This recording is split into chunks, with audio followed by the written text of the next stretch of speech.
And Democratic presidential nominee Kamala Harris has defended her policy shifts on key issues, insisting in the first interview of her U.S. presidential campaign that her values have not changed. In an interview with CNN, the 59-year-old Democrat said she has toughened her position on migration along the southern U.S. border with Mexico, and she no longer wants a ban on fracking. That's an energy production method that employs many people in the swing state of Pennsylvania. She said, and I'm quoting here, "My value around what we need to do to secure our border, that value has not changed. I spent 2 terms as the Attorney General of California prosecuting transnational criminal organizations violations of American laws regarding the illegal passage of guns, drugs and human beings across our border. My values have not changed." Joined by her vice presidential running mate, Tim Walz, in the interview, Harris also discussed the possibility of adding a Republican to her potential cabinet, saying that she wanted a diversity of opinions. Kamala Harris accused Donald Trump of dividing the nation, saying that Americans are ready to turn the page on him. However, she brushed aside Trump's recent comments questioning her racial identity, calling it, and I'm quoting her, "same old, tired playbook."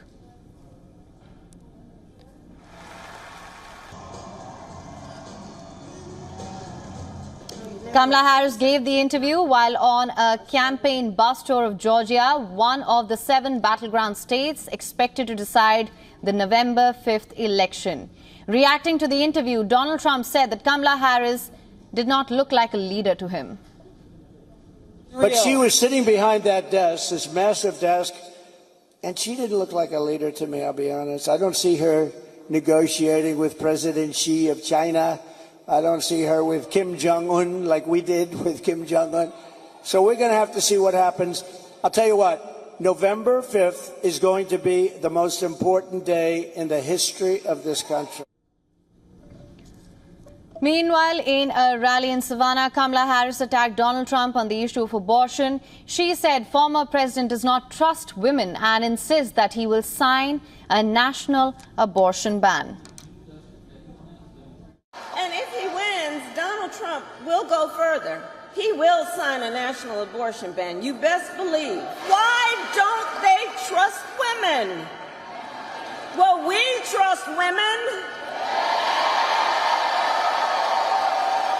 And when Congress passes a bill to restore reproductive freedom as President of the United States, I will proudly sign it into law. Proudly. On the other hand, Donald Trump, ramping up his campaign in the battleground states of Michigan and Wisconsin, said that if he won a second term, he will make IVF treatment free for families. I'm announcing today in a major statement that under the Trump administration, your government will pay for, or your insurance company will be mandated to pay for, all costs associated with IVF treatment, fertilization for women, IVF treatment. Because we want more babies, to put it very nicely. For more on this, our correspondent Susan Tehrani has sent us this report. Listen to this.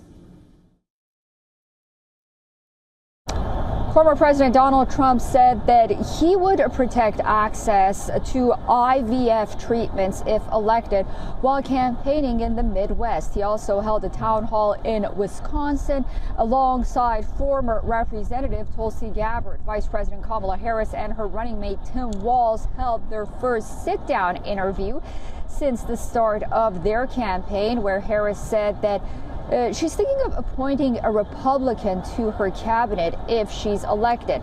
Harris also held a rally in Savannah, Georgia, capping a 2-day bus tour of southeastern Georgia. Susan Tehrani reporting from New York for WION World is One. For latest news, download the WION app and subscribe to our YouTube channel.